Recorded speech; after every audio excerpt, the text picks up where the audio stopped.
friends, Greg Kokel here, and I'm glad to be back with you. I've been on kind of medical leave for the last few weeks now. You don't know that because we put shows in the can before I leave. The thing about my job is I always have to do my job, even when I have time off. So we anticipated that, and that's what you've been hearing. But I'm new in the studio now since the beginning of February. And now it's the beginning of March, so I've missed a few weeks here.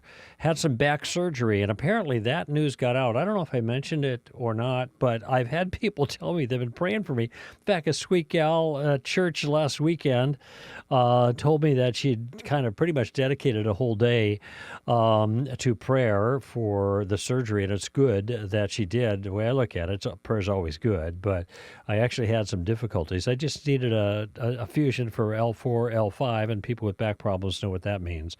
But there was a few complications. It took longer than they thought, but I did end up coming out okay. Although it was a 4.5, 5 hour surgery. I went in at 7:30. When I woke up, it was 4:30.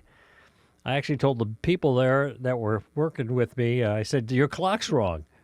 They said, "No, it's right. You've just been gone for about 8 hours or so." I didn't know I was down. But things are looking up and moving forward. This is a slow heal, as is characteristic of back surgery like fusions. I got 3 months of no BLT, no bending, lifting, or twisting. And so they gave me a brace, the whole deal. And anyway, I'm moving forward. So thank you for your prayers for those who did pray. We had an unbelievable weekend last weekend in Dallas. Now, I didn't go there. And in fact, in Philly, I won't be able to do that either because my doctors grounded me for those trips. But we were full to the gills at about 3,000. I think it was like 3,005. And it turned out that is the event that we live stream, which means if you missed it, you can still live stream it. I think it's available. And there were 3,000 that were watching on live stream.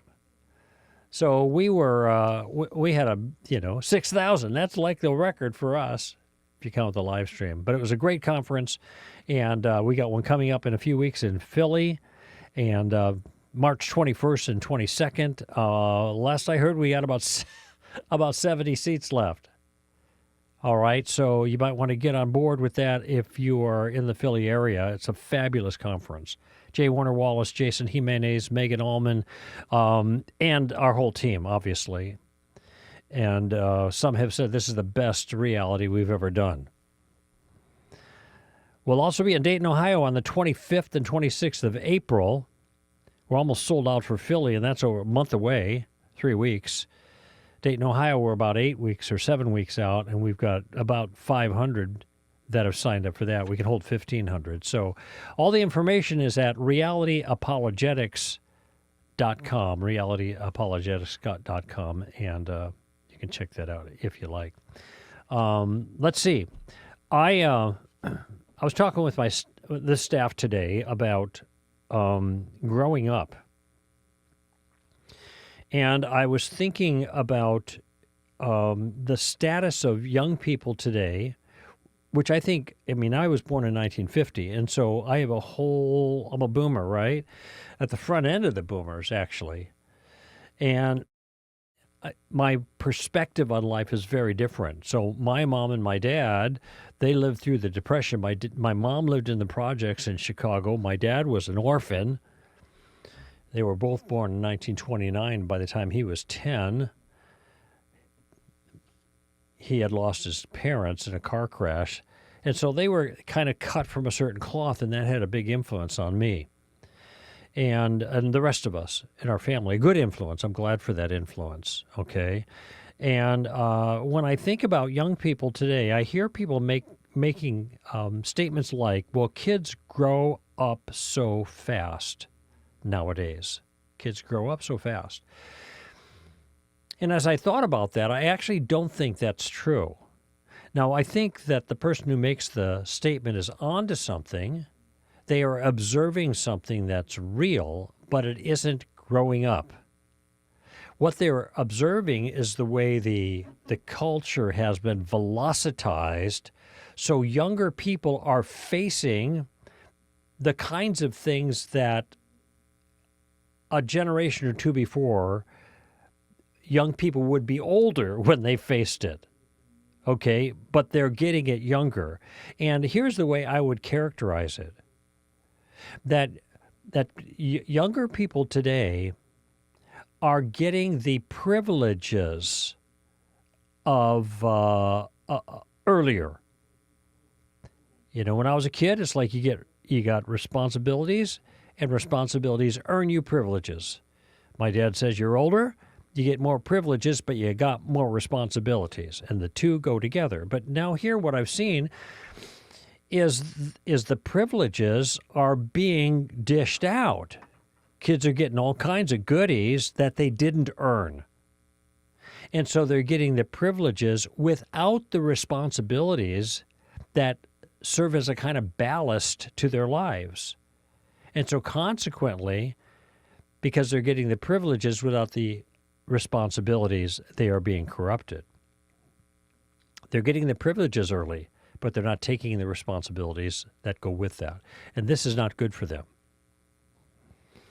So as I was thinking about this the other day, I remembered something I read somewhere that was suggested as a bromide, or as a, maybe that's not the best word, as a corrective. That is, the young people are, in a certain sense, by comparison to other generations, are so much less mature, it is not hard to rise above them for our young people. So if you're raising your kids and raising a family, it's not really hard to have your kids be head and shoulders above everyone else. You just have to do some basic things. And this particular person, I can't tell you who it was or even where I heard it or read it, but it immediately registered with me when this person said there are 4 things that if your kids do that aren't hard, that they will stand head and shoulders above everyone else. So I'm going to share those 4 things with you because they're not just for our kids. Many of the adults listening are millennials. And consequently, in some of these 4 things, you may be lacking, though it's not hard to repair that. And so I'm offering these things with some commentary attached so that you can think about pursuing these particular things in your own life and investing in the lives of others, especially your own children, so that they can have this kind of foundation of maturity. And it turns out each one of these things is characteristic of a maturing person, a person who their executive skills, their capability of dealing with life well, is increasing. The kind of thing that was very characteristic, I think, of younger generations because the world was different, but are lacking now in more recent generations. So this could be for your kids. It also could be for you as well. Okay, here are the 4 things. The first one, say please and thank you. That's hard, right? Say please and thank you. When I was a kid, those were called the magic words. And my folks would say, hey, don't forget the magic words. What are the magic words? Please and thank you. In other words, ask politely and be grateful when something is given to you. Ask politely. You don't act like something is owed to you. You ask for it, realizing that it's a favor if somebody does it for you, probably. And because it's a favor when somebody does it for you, then you can express gratitude for what is given to you. Please, thank you.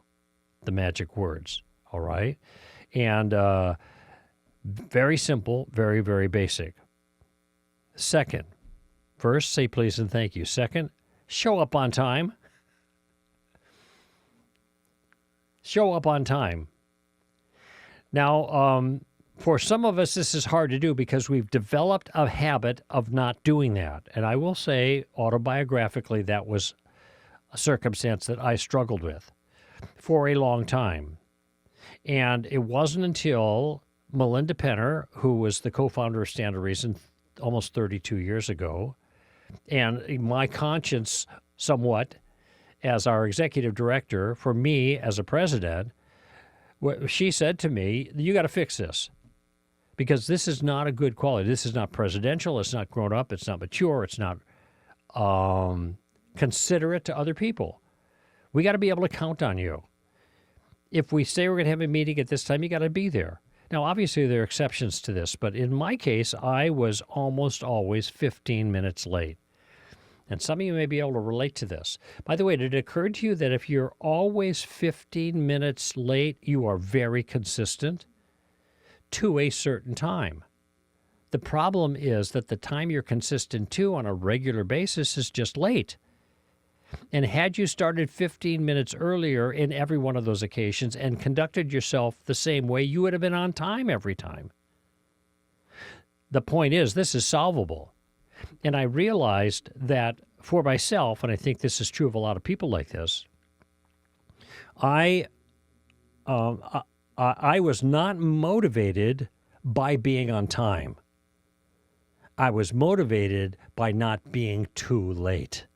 And 15 minutes late wasn't too late. Now, a half hour, that was too late. So I'd be motivated. I realize I'm a little bit late, but I'm not 15 minutes late yet. Okay, now I got to get going. And then I'd be consistently 15 minutes late. What I had to do was to simply make an adult decision to stop that and to plan to be not just on time. The safest thing is to plan to always get there early. Shoot for 15 minutes early. Now, some people think, well, what a waste of time. It's not a waste of time because it's an action that you do that is a reflection of your character and your concern and consideration for other people. So they're not waiting on you, for one. It is also something that gives you margin. You know how it is if you're always late.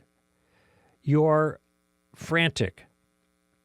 You can't have anything get in the way of the time that's left. You get a traffic jam, oh my goodness. And then you say, oh, I'm sorry, gosh, the traffic was so bad. Well, that wasn't the problem. The problem was that you left so late that if there was a little traffic, now you're late.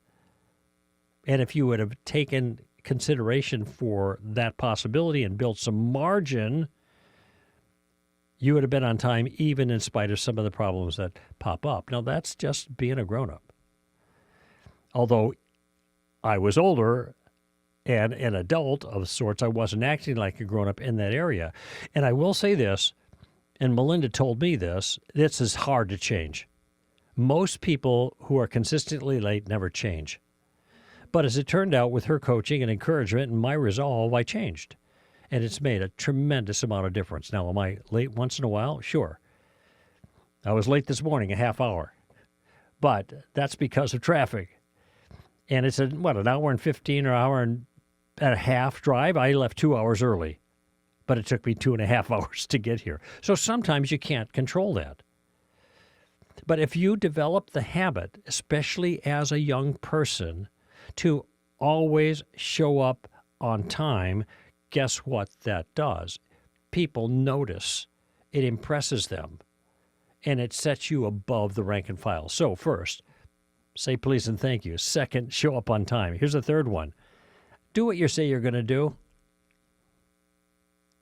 Just do what you say you're going to do. Now, there are some people that say they're going to do stuff because they're trying to get other people off their back. But they really have no deep intention to do what they say they're going to do, at least not in a timely fashion, maybe eventually. But they don't want people poking at them and asking them for this or that. Oh, yeah, I'll take care of that, which is just another way of saying, get out of my hair, get out of my face, go away. And then they don't do it. When you don't do what you say you're going to do, people understand that you are not a reliable person. It is not a good idea for you to traffic with others doing important things if they are not reliable. You know, the book of Proverbs is thick with these references to fools who are not reliable. You give this job to a fool? Are you kidding me? You can't count on that person. There's different ways that Proverbs expresses that concern, but that's the heart of it. You want to be a person that people can count on. And by the way, that's not so hard.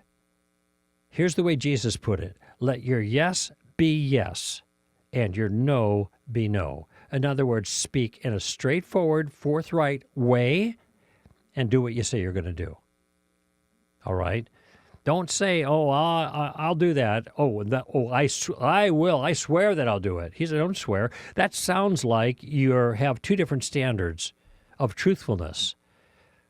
If you swear, then you got to really be truthful. But if you don't say the swear thing, then you just do you can say whatever you want. You don't have to mean it. That's not good. Let your yes be yes, and your no be no. Finally, finish what you start. Just finish what you start. I remember my own dad just emphasizing this. There were lots of chores that we had to do when I was a kid. I was responsible for the yard. That's part of it. We did more, obviously, and my dad would emphasize, don't do it halfway. Don't start and not finish. Do the job. If you do the job, then people see that, and they draw conclusions about your character based on how you perform in a reliable fashion. And that also may influence them wanting to employ you in some fashion because you're a person they can count on. Or let's just walk it back. You're a person who says please and thank you, who shows up on time, who does what you say you're going to do, and who finishes what you start. Simple things, very basic, not profound. At one time in our history, part of the warp and woof of growing up, it was all built in. And those who were responsible showed those characteristics, but now it's like, it seems like it's hardly emphasized because those characteristics are not much in evidence in the rank and file. And not just kids, young people, adults as well. All right? You want to be a good ambassador? You want to reflect Christ well to the rest of the world? Build these virtues into your life, and most of them are easy. The time thing is a little harder, but it can be overcome, I know, because I did it. You just have to make a decision that you're going to get moving before you're late. Something like that. All right. Hey, let's take a break. We'll be back with your calls when I return on Stand to Reason.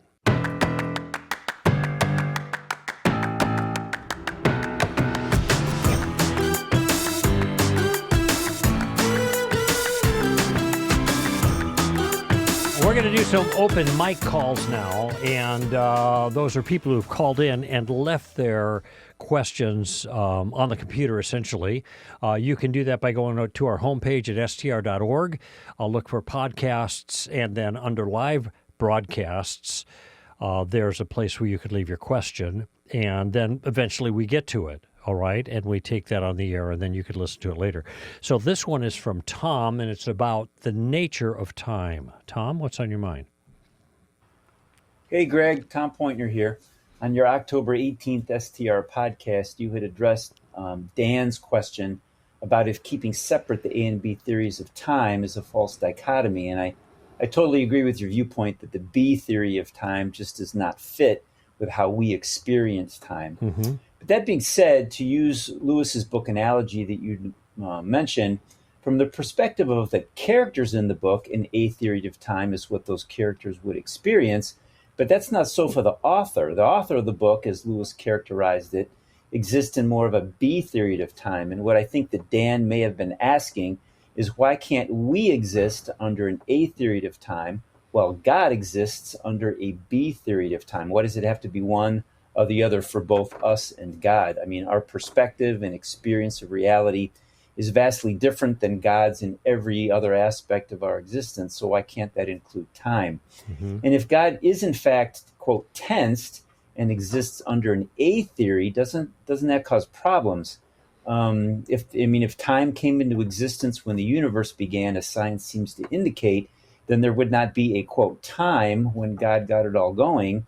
And if God is tensed and eternal, don't we then run into an infinite regression issue whereby if God exists into the infinite past, he'd never get to a time when he made the universe? It just seems that a B theory of time, at least from God's perspective, is the better fit here. Now, I'm sure I'm missing something and probably confused, but at the same time, I am quite fascinated by this stuff. So as always, I'm very much looking forward to your comments. Blessings, Greg. Thanks. Well, thank Bye. you, Tom. And you have thought through this quite well. You're not confused. I have some thoughts about this, but I want to bring the rest of the audience a little bit up to speed on this.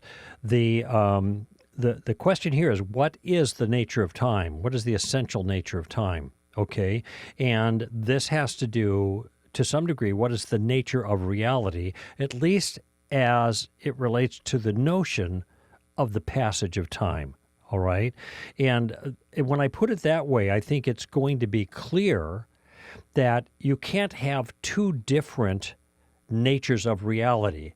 You can't have one essential reality for God and a different essential reality for human beings. Because if the B theory of time is true, there is no now. And if the A theory of time, which I'll qualify in a moment, is true, then there is a now, where there can't be a now and no now at the same time. In other words, time is a whole thing.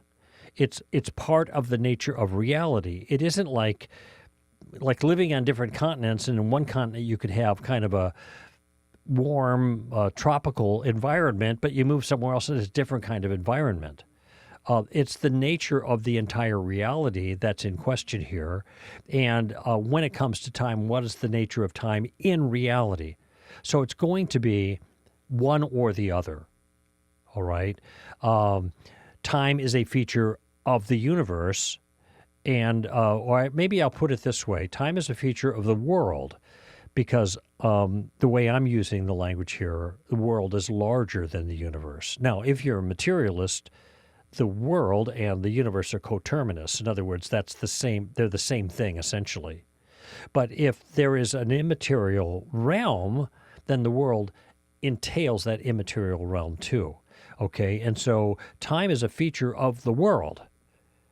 And in that sense, given its metaphysical role, you're not going to have two different types of time in play for different individuals or beings, God on the one hand and humans on the other. Now, the A theory of time is actually quite easy to understand, because this is the common sense understanding of time. It's what seems to be the case, that time passes.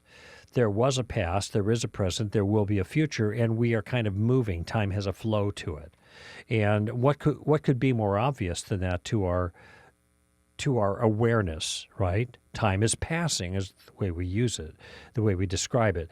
And there are temporal terms that we use that seem to describe reality. We talk about past, present, and future. We have tensed words or tensed verbs.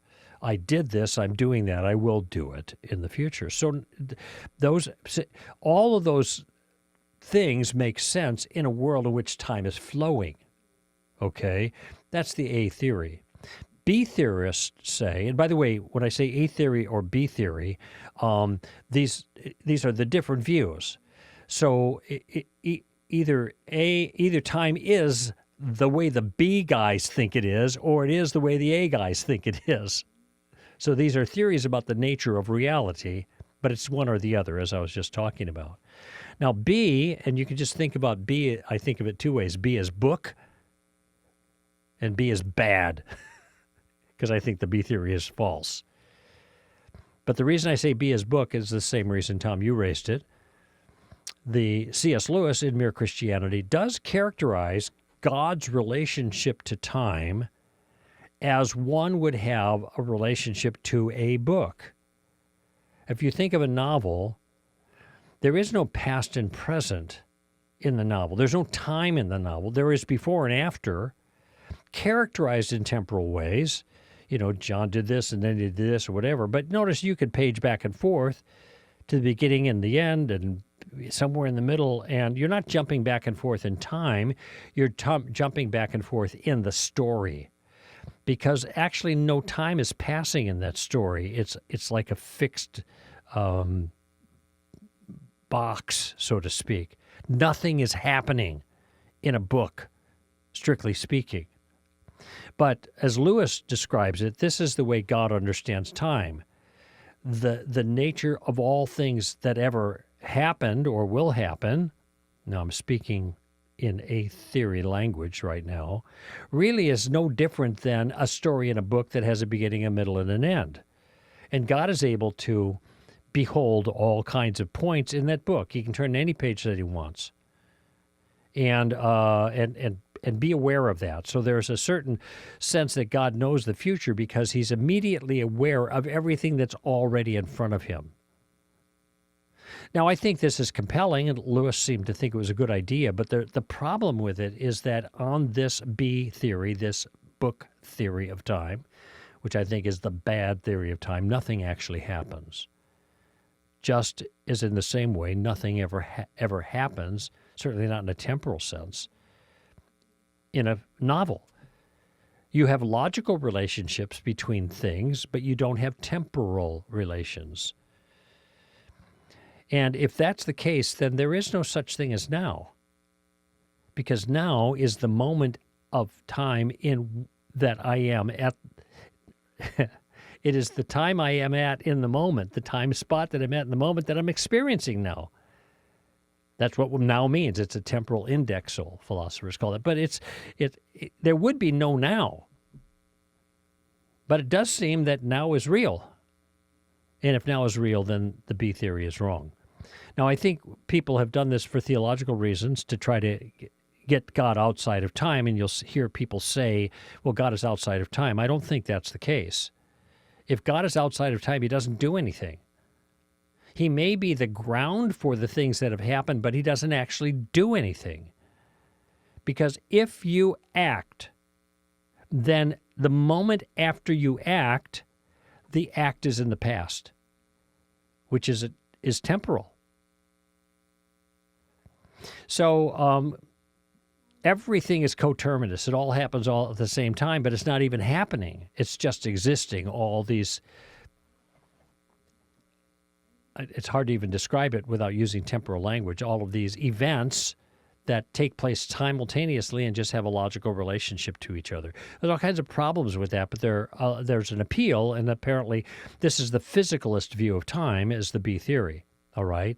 I think many Christians just say that God is outside of time because this sounds like it makes God more expansive. I think it makes him more limited, actually, and inconsistent with the way Scripture describes God. Just for the record, there is no biblical standard on this issue. What the Bible teaches is that God has no beginning and he has no end. That's orthodoxy. But the Bible doesn't teach that God is outside of time. You have to determine that by some other means, another way of thinking or reflection, and that's kind of what we're doing now. Now, as far as the infinite regress issue is concerned, and this was something, Tom, that seemed like would be a problem if God was temporal. Because if God's temporal, then you have all these beats of time that God is participating in forever and ever, and that would mean that there's an infinite number of beats of time, as it were, that lead to this moment. But now you've transversed an actual infinite, and there are difficulties with that problem, okay? So there is a way around this, and this is what Bill Craig has offered. I took a whole course on this with him many years ago, but that's why I have some insight into these issues.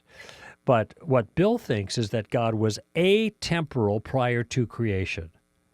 So nothing was happening prior to creation. God just was, existing atemporally as a Trinity until the moment of creation. And the moment of creation was the first temporal act, after which things happened. Time begins. And that's consistent with physics, too, as I understand it. Although I don't think you have to collapse time writ big to just physical events like historical events. I think there can be a transcendent time, before the physical events, but that's another issue. And if it turns out that that time begins, the series of events, temporality begins at the creation, then you don't have any problem with an infinite regress. But what you do have is you have a God engaging, interacting with those, with his creation, either the things in the creation or the people or the persons, the agents in creation.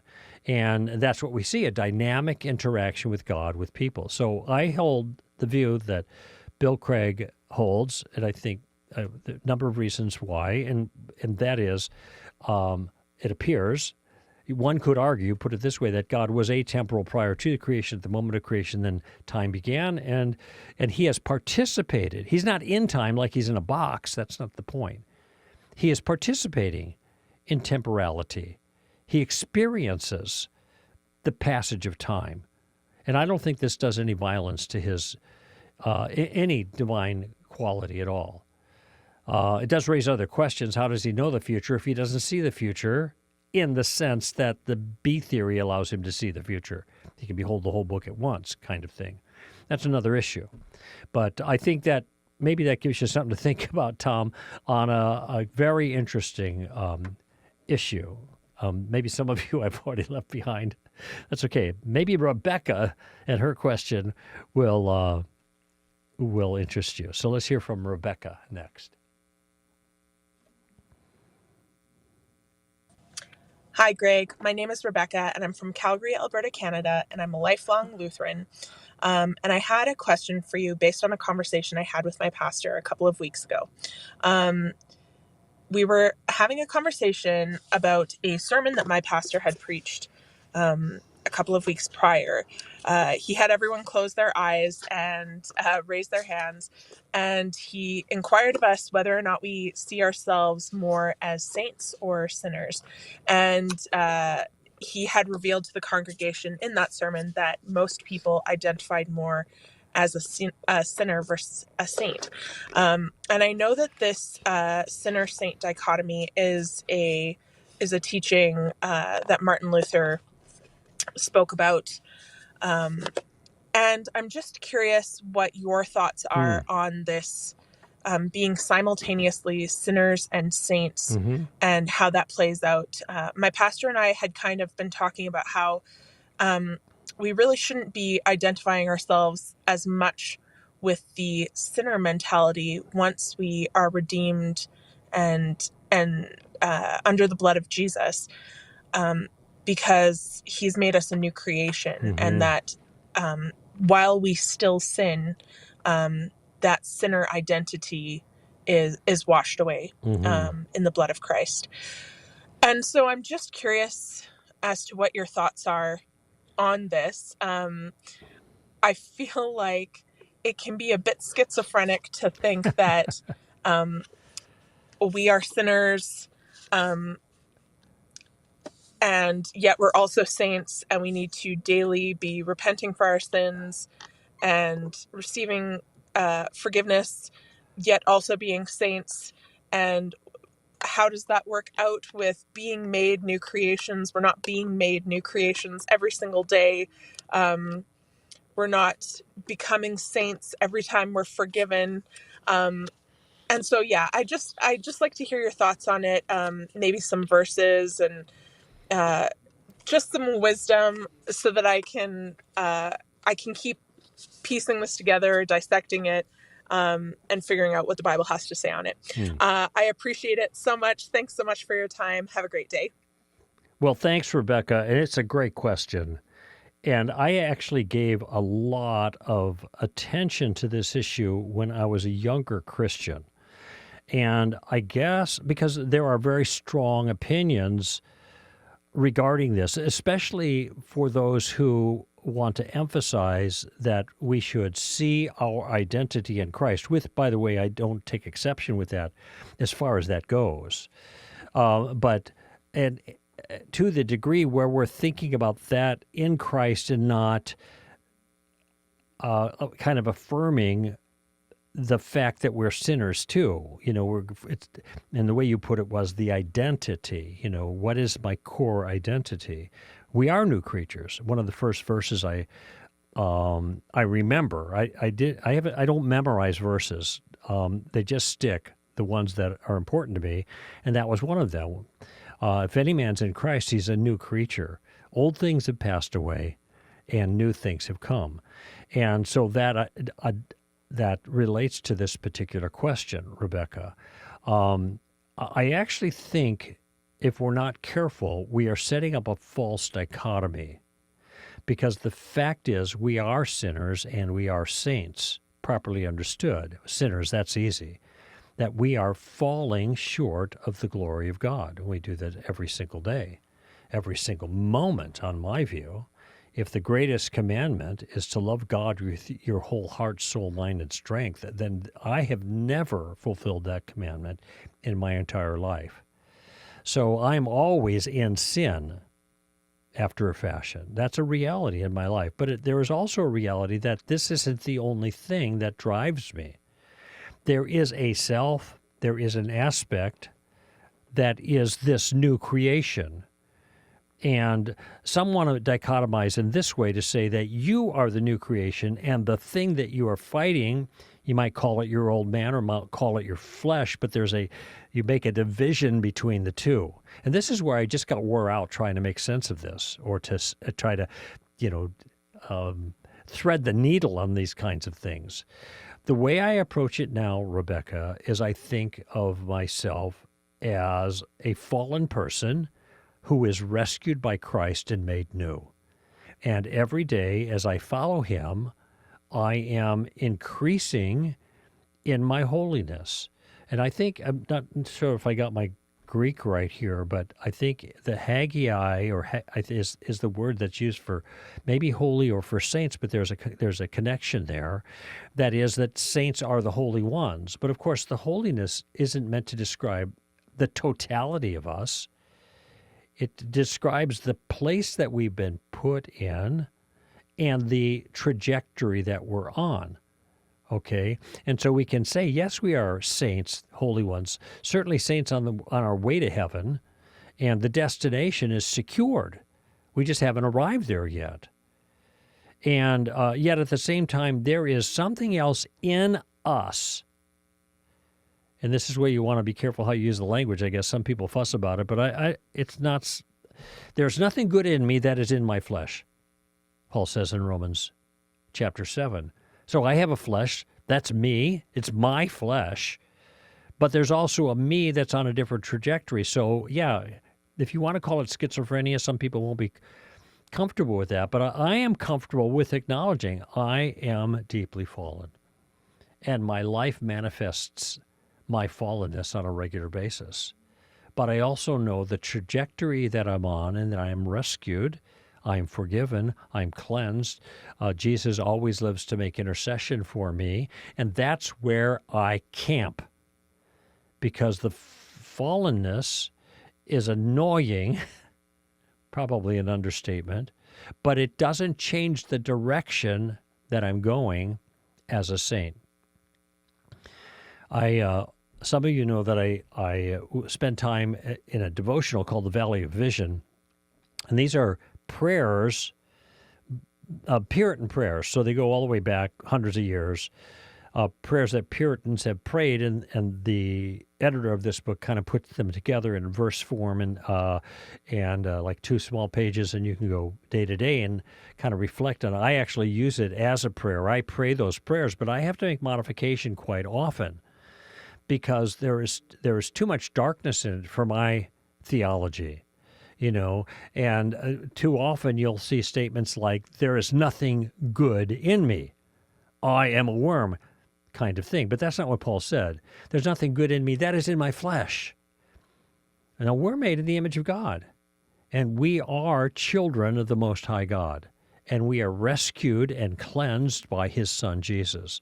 And those are real elements that affect how I view myself, though I still have a fairly healthy understanding of my fallenness, which I can acknowledge and which keeps me from exalting myself too much, and at the same time drives me to the cross. So I guess I'm going to say both are true, and I think sometimes we have to be careful we don't get too morose focusing in on our fallenness, and I think sometimes I see that with Puritans, the older Puritans. But then at other times, I don't want to be like a Pollyanna and not be cognizant of the evil that is crouching at my door, to use the metaphor from the book of Genesis. And it's crouching ready to spring, and it's going to get me. Peter says that the devil prowls about like a roaring lion, seeking someone to devour, but resist him firm in your faith. Now, of course, that's the devil out there. But what is the devil, in a sense, how does he get his hooks in us? Well, we've got part of us that cooperates with that. You got the world, the flesh, and the devil, right?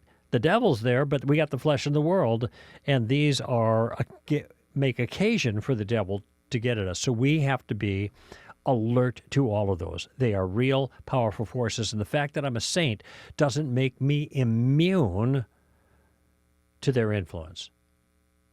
So I just have to keep my eyes open and stay vigilant on both, kind of the way I look at it.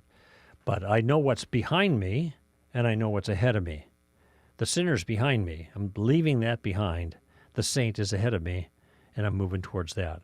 And as I move towards that, I become more like that which I'm moving towards. And that's called sanctification.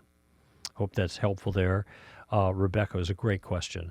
Let's take another quick break, and then we'll finish up here with more of your questions on Stand to Reason.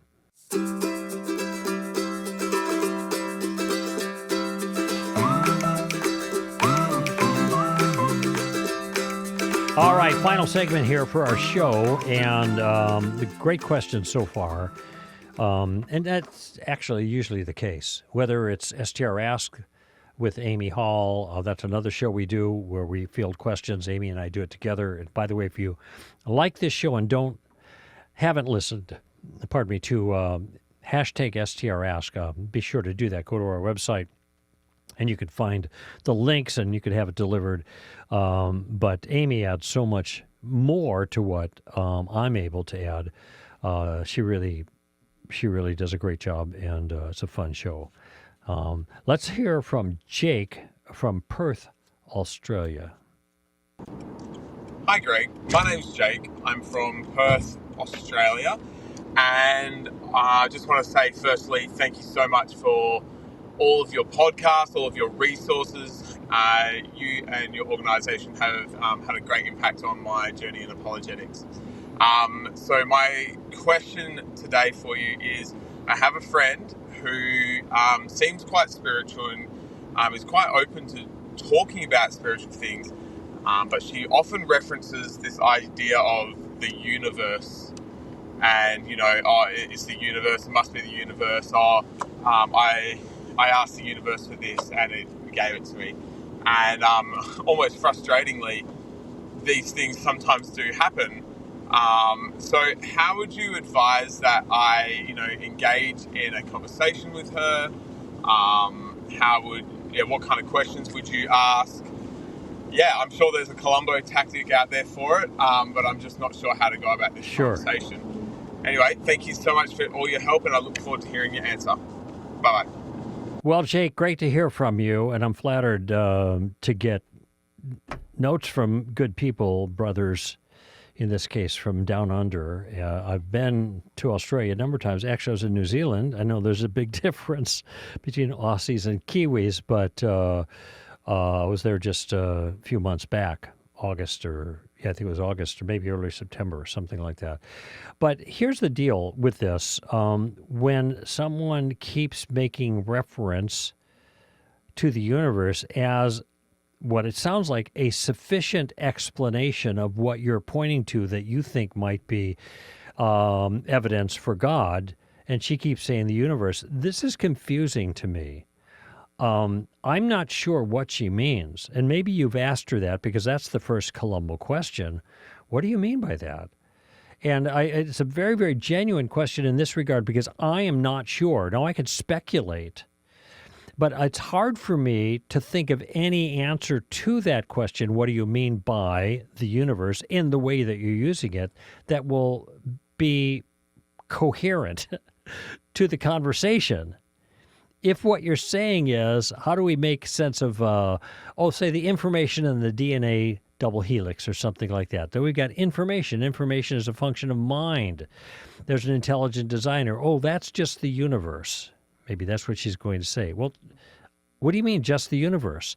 You've got to have more than a word as a placeholder in an argument, discussion like this.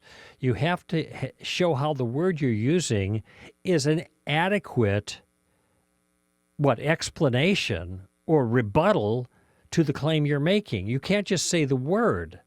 I mean, because you could say, well, leprechauns. Now, I don't mean to be disparaging, but I'm asking, what would be the difference between just identifying the universe or using that word universe as the causal power of whatever you're trying to explain and not just saying leprechauns? Well, there are no leprechauns, but there is a universe. Yeah, but that's not the point. The point has to do with capability. How is it that what you're calling the universe, whatever that is, I'm interested in finding out, is able to do the work that I'm suggesting God is doing? Now, I'm at a little bit of a liability here, Jake, because I'm not part of that conversation. I don't know what she would say. It sounds kind of a little bit New Agey to me, as if the universe itself is alive and conscious and is responsible for all of these things. So you don't have to go any further than the universe as an explanation. But how is it that? How is it an explanation? What about all the evil in the world? By the way, this is a question that now I'm posing to the other person because this is a problem that everyone has to solve, not just theists. Every worldview has to deal with it because evil is an actual feature of the real world. It's part of the nature of reality. So given any person's worldview, how do they make sense of evil in the world? So if you say there's evil in the world, I can explain that from a Christian perspective. Evil makes sense because there's good, and evil is a departure from good, and there's a standard for good in an infinite God who is good himself. It all makes sense. But how is the universe an explanation for the evil in the world? Now, I don't know what she'd say, but I don't know she'd be able to answer it without essentially attributing some kind of mind or agency, thoughtful agency, some kind of personal character to the universe itself. So the devil's in the details here, Jake, and the key here, I'd say, is just to get her to talk more exactly about what she means by the universe and how is just saying the universe an adequate explanation, a counter-explanation of whatever you're discussing. Now, here's my suspicion that she's not going to be very clear on that. I could be mistaken, but I think this is just one of those moves that people make to be dismissive of any theistic explanations for things, and they use this word that doesn't have very much content as a placeholder. All right. I have just a minute to get to one more question. We're going to go to, let's go to Paul here. Hopefully that'll be pretty quick. Paul? Hi, Greg. I was listening to a discussion between a Catholic apologist and a former Catholic Protestant apologist on the Unbelievable podcast recently. And the Roman Catholic apologist argument for the Catholic Church being the one true church seemed to focus mainly on precedent set by the early church, and the apologist put a lot of emphasis on prioritizing and valuing the beliefs and practices of the Christians of the first few centuries after Christ. I've heard both Protestants and Catholics put a lot of value and importance on the doctrines and practices of the early church, but I kind of want to ask a potentially dumb, maybe controversial question. Why exactly should we look at the early church for guidance on doctrine and practices when it seems as though when you read the New Testament, there was plenty of disagreement and heresy amongst the early Christians? To be blunt, if we Protestants are going to concede the Catholic argument for adhering to the precedent set by the early church, then honestly, the Catholic apologists made a pretty strong argument for the historicity and primacy of the church. In addition, if all the early churches, if the early church is our model, then I'd like some clarification on that. For example, how early? When in history did we stop giving the teachings and traditions of the early church automatic default priority and credibility? Appreciate your work. Thanks a lot. Well, that's a really deep question. I only got a few minutes to cover it here, like 2.5, but I think there is merit to hearing what other Christians thought the Scriptures meant. And there is an advantage to hearing from those who were much closer to the source, especially some of those in the early church, the earliest, like the ante-Nicene Fathers, some of whom were actually disciples of the disciples of Jesus. Okay? But you're making a very good point. You don't have a unified system of thinking, for one, of early church fathers. You had some that were kind of a little bit screwy. Origen had good things to say, and then he also had some odd things to say. But ultimately, the standard has got to be the Scripture. All right? And early church fathers can give us insight just like any other Bible teacher. But keep in mind that, kind of as you pointed out, it didn't take long for the Corinthian church to go sideways, right? Read 1 Corinthians, read 2 Corinthians. And so Paul was there as a standard for truth to correct the excess. Now, the excess or distortions followed very soon after that. So you have Neoplatonism, then you have Gnosticism, you have Arianism, and you have all kinds of different false teachings that are rising up. Now, of course, in response to that, you have church fathers that are arguing against those things. But the arguments they're making have to be arguments that are grounded in the texts themselves, because only the texts have the authority of inspiration. The fathers do not have that authority. So everything that the fathers say has to be weighed against the text. I heard a YouTube presentation the other day about water baptism, and the appeal was that virtually all the early church fathers believed water baptism was necessary for salvation. The problem with that view is that I have to go back to the text. I have to go back to the verses themselves that talk about salvation and draw my conclusions from that, and I draw a different conclusion. So are you saying the early church fathers were wrong? Yes. Based on what authority? The authority of the text. And then I would give my argument based on the text. So there is a merit to going back to the fathers, but we have to be careful. And we have to measure even the traditions of the fathers by the text itself. And that's what's going to keep us safest. And that's what's called sola scriptura. Thanks for the question, Paul. It's a good one. And that's all the time we have, friends. Thank you for being part of the show. I'm Greg Kokel for Stand to Reason. Give 'em heaven. Bye-bye now.